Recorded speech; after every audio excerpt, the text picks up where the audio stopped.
Banyak perempuan yang ingin mempunyai usaha sendiri, tapi bingung harus mulai dari mana.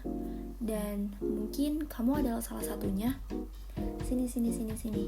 Aku akan kasih tahu apa yang perlu kamu siapin untuk memulai usaha makanan dan gimana sih cara ningkatinnya. Aku akan berbagi pengalaman nyata seorang pengusaha makanan perempuan bernama Mbak Sari.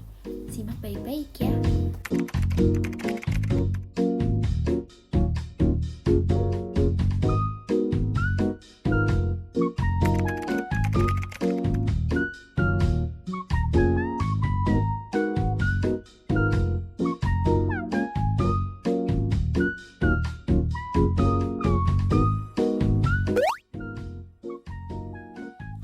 Nah, di tahap awal ini, pastiin kamu punya ide usahanya dulu. Seperti Mbak Sari memulai usaha makanannya dari hal yang paling dekat. Karena beliau jago banget masak-masakan rumahan yang rasanya bikin nagih, akhirnya beliau kepikiran buat jualan menu-menu rumahan. Simpel kan? Mulanya dari apa yang kita bisa dulu. Gak harus menu yang wah dulu kok, yang penting enak, konsisten, dan kamu enjoy bikinnya. Jadi, kalau kamu punya masakan andalan yang sering dipuji keluarga atau tetangga, bisa jadi itu awal mula usaha kamu juga. Setelah menemukan ide dan yakin mau jualan menu makanan apa, langkah selanjutnya adalah validasi ide alias nyari tahu. Ini makanan bakal cocok gak sih di lidah banyak orang? Nah, caranya simple tapi ngena. Tiap kali Mbak Sari bikin percobaan masakan, hasilnya langsung dibagiin ke tetangga dan teman sekitar. Jadi, selain dapat feedback soal rasa dan tampilan, mereka juga jadi penasaran dan tertarik. Sekalian promosi halus gitu deh. Di saat yang sama, Mbak Sari juga mulai bikinin identitas usahanya biar brandnya punya ciri khas dan gampang diingat. Dari mulai nama usaha, logo, sampai gaya penyajian atau kemasan yang sesuai dengan ide usaha kamu. Gak harus langsung sempurna kok, yang penting udah mulai kebentuk konsepnya. Nah, setelah ide usahanya dapat, tinggal lanjut mikir, jualannya dari mana dulu ya? Karena ide usaha Mbak Sari adalah makanan rumahan yang notabene akan lebih banyak ibu-ibu rumah tangga yang beli. Jadi, ya udah, mulai dulu dari rumah aja, lebih hemat dan lebih gampang mantau juga. Nah, kamu juga bisa nentuin tempat jualan sesuai target pembelimu. Misalnya, kalau usaha makananmu adalah makanan yang cocok buat anak sekolah atau kuliah, lokasi terbaiknya adalah di dekat sekolah, kampus, atau bahkan kantinnya. Jadi, sebelum milih lokasi jualan, coba bayangin dulu, siapa sih yang paling mungkin beli produkku? Biar harganya nggak zonk juga, beliau sempat riset kecil-kecilan, intip harga jual tahu bakso di tempat lain. Terus mulai ngitung deh, modal bahan, plastik, sampai ke stiker logo. Semua dicatat rapi di buku catatan. Biar kelihatan jelas butuh berapa buat mulai, dan minimal harus jual berapa porsi supaya balik modal. Nggak perlu nunggu paham akuntansi dulu kok, yang penting ada catatan dan ngerti alur duit keluar masuk. Jadi nggak bingung di tengah jalan. Ini nih, yang kadang suka disepelein, padahal penting banget, urusan uang. Jadi, waktu mulai usahain kita punya rekening bank khusus buat bisnis, biar nggak kecampur sama uang belanja harian. Mbak Sari sendiri awalnya masih satu rekening, tapi lama-kelamaan ngerasa ribet juga. Jadi sekarang udah mulai misahin. Ada satu rekening khusus yang isinya untuk jualan aja. Lebih gampang mantau keluar masuknya uang dan gak bikin bingung sendiri. Terus jangan lupa untuk merekap semua pemasukan dan pengeluaran uang. Bisa tulis di buku kecil atau kalau kamu suka yang digital, boleh coba aplikasi kayak buku warung atau cukup Google Sheet juga oke banget. Intinya, usahanya mungkin masih kecil, tapi pencatatan keuangannya jangan dianggap sepele. Karena dari sini kita bisa lihat modalnya berapa, laku berapa, dan untungnya udah balik atau belum.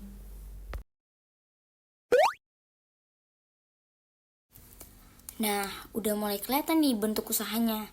Sekarang saatnya masuk ke persiapan operasional. Pastiin logomu udah final dulu ya, biar bisa langsung dicetak buat label dan kebutuhan kemasan. Gak harus mahal kok, yang penting konsisten dan gampang dikenali aja. Terus, mulai cari supplier bahan baku. Terus, saran dari Mbak Sari, minimal punya 2 pilihan supplier. Jadi kalau satu lagi gak bisa dikirim, ada cadangannya. Kalau jualan makanan, penting banget tuh tahu kualitas bahan dan harga yang stabil. Jangan malu buat tanya-tanya dan nego ya, karena semua pelaku usaha juga seperti itu. Nah, sekarang kita ngomongin soal SOP. Jangan ngebayangin yang ribet-ribet dulu ya. SOP itu intinya cuman urutan kerja, biar tiap hari nggak bingung lagi.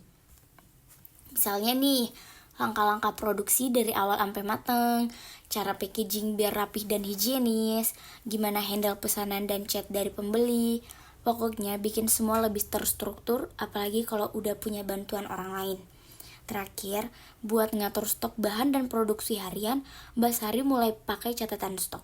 Kamu bisa pakai spreadsheet sederhana dulu, seperti isinya ada bahan yang masuk, bahan yang dipakai, dan stok akhir.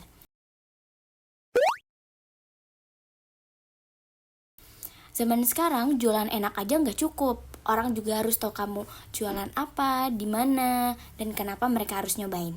Makanya, penting banget untuk membuat akun resmi di WhatsApp, Instagram, TikTok, atau platform sosial yang kamu nyaman pakai. Lalu, yuk mulai bikin konten menarik, dari foto makanan yang estetik dan bikin lapar sampai ke video behind the scene, proses masak, packaging, dan nyiapin masakan atau pesanan.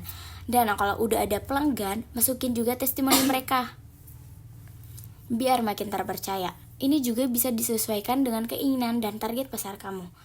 Kalau dari pengalamannya Mbak Sari sendiri, beliau lebih aktif buat status WhatsApp karena memang target pasarnya adalah ibu-ibu di sekitar kompleks di mana lokasi usaha Mbak Sari berada. Nah, ngapain sih repot-repot begini? Karena menurut riset dari Google dan Kementerian Koperasi Republik Indonesia, UMKM yang aktif secara digital bisa tumbuh 80% lebih cepat dibanding yang belum go digital. Jadi, bikin akun medsos dan update konten itu beneran bisa bantu naikin omset. Bukan cuman gaya-gayaan. Kalau bisa jualan lewat platform seperti Shopee, Tokopedia, atau layanan delivery kayak GoFood, GrabFood, and ShopeeFood, biar pelanggan bisa langsung pesan tanpa ribet. Sama seperti Mbak Sari. Walau jualannya dari rumah, beliau tetap aktif upload status WhatsApp dan buka toko online di aplikasi delivery agar bisa menapai target pasar yang lebih luas. Jadi jangkauan usahanya makin meluas.